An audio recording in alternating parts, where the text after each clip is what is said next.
Everyone's been told the border crisis is the Democrats' fault. It's Biden's fault.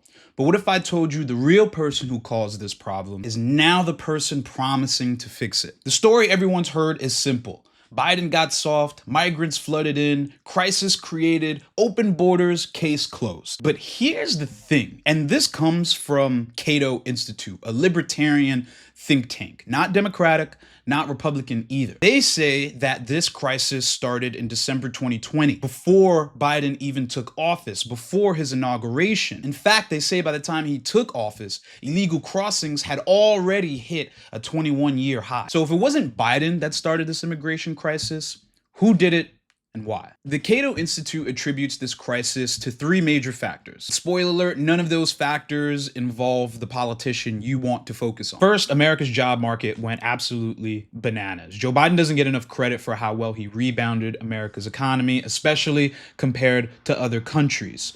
America had more job openings every single month than they ever did in history between February 2021 and August 2024. We're talking 2 jobs for every 1 unemployed person in America. Meanwhile, Latin American countries were down 26 million jobs due to the pandemic. Americans weren't filling these jobs because they were low wage, high effort. These are jobs in agriculture, construction, food processing, delivery, and warehouse logistics. They offered fewer qualifications, and Americans typically either went to college or trade school, got some certification for a higher qualification job. These jobs also offered very little security. Most Americans carry debt, and so they're looking for a job that will have consistent, continued promised income. And connected to that idea, these jobs typically treat people as disposable. In fact, most employers like hiring illegal immigrants because they can give them lower wages and exploit them further. I'll talk a little bit more about this when I do a video about the Operation Blooming Onion. It's crazy. Put yourself in the shoes of a Central American that's struggling to feed their family.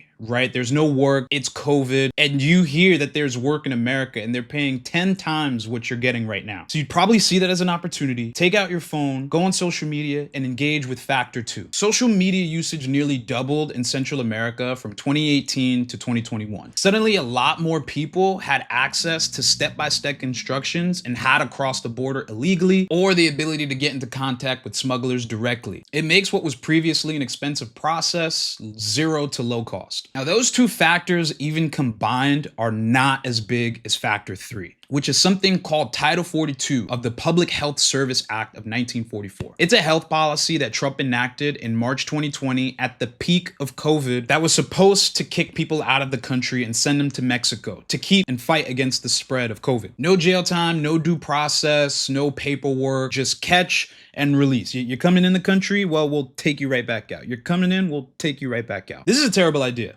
Because instead of going through the legal process, which takes years and has consequences to breaking the law, which is crossing the border, people could just try and do it again immediately. So I take you over here, you're just gonna come right back. I take you over here, you're just gonna try another way around until you're able to get through. There was no penalties for this. It came with no record. The Cato data says that this created more attempts at illegal crossings, not fewer. When I learned this next part, I got so frustrated. Customs Border Patrol and ICE, they do not track individual crossings on the border. They track encounters. So if one person crosses the border one time, they call that one encounter. But if one person crosses the border 5 times, they count that as 5 encounters. The data during Title 42 showed that illegal crossings skyrocketed. By 2021, 1 in 3 crossings were repeat offenders. And that could have been higher because, again, we weren't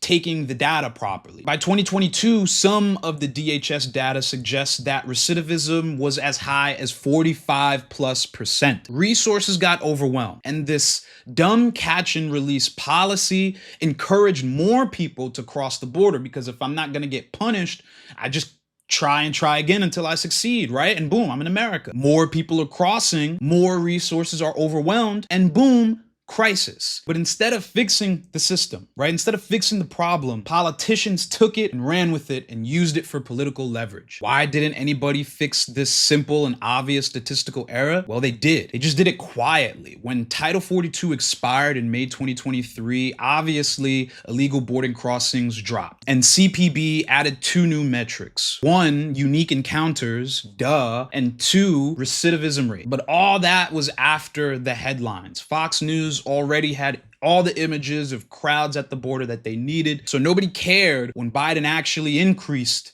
enforcement, right? He tripled detention numbers. He increased deportation flights by 55%, and he removed a total of 3.3 million people. That's 3 times as much as Trump did his entire first term. Now you're asking, well, if Title 42 was the problem, why didn't we just end that early? Well, he tried to, but moderate Democrats like Senator Mark Kelly, Christine Sinema, and Representative Henry Cuellar were like, yo, we don't have a backup plan. We live in purple states. This immigration crisis can get worse, and you're putting us at risk. And to be fair, they weren't really wrong. We didn't have a backup plan after Title 42. The asylum system was already underfunded and overclogged. So Biden used Title 42 not because it was a great policy, but because it was a pressure valve. It worked in the short term. It bought time while they figured out a real solution. And well, why they didn't say that? Imagine being the guy in charge of a chaotic system like this. You say, look, guys, I swear it's not that bad. And by the way, numbers are fake. You sound like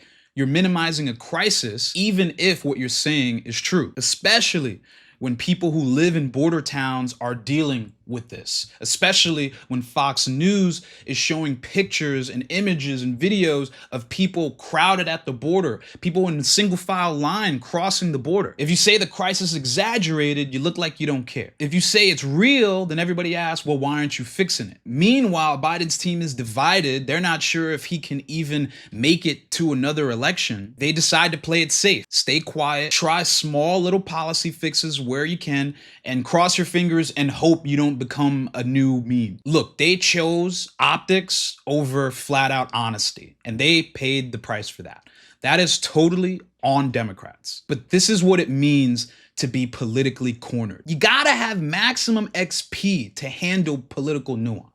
It's tough, but they did try and solve this immigration issue once and for all when Senator Chris Murphy introduced the Border Act of 2024. It's a bipartisan bill that would have provided funding for more border judges, capacity for processing hearings, parole limits, and asylum restrictions. It also gave Joe Biden the tools to close the border should another crossing spike occur. The result would have been 4 times as many judges, faster hearings, and a reduction in case backlogs. This would have been problem solved.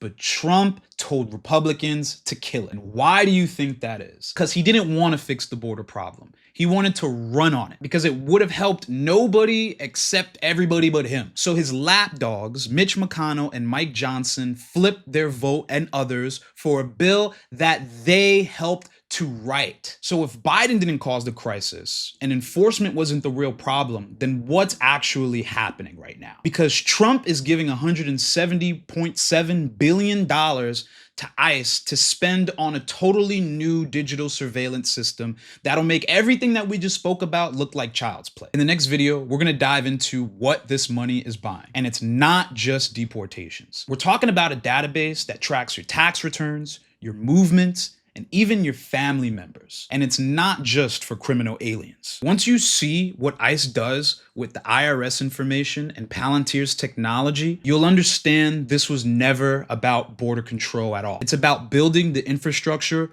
for something much bigger. Thank you for watching this video all the way through. Hit follow, comment, like, do something so this next video ends up on your feed. You don't want to miss it.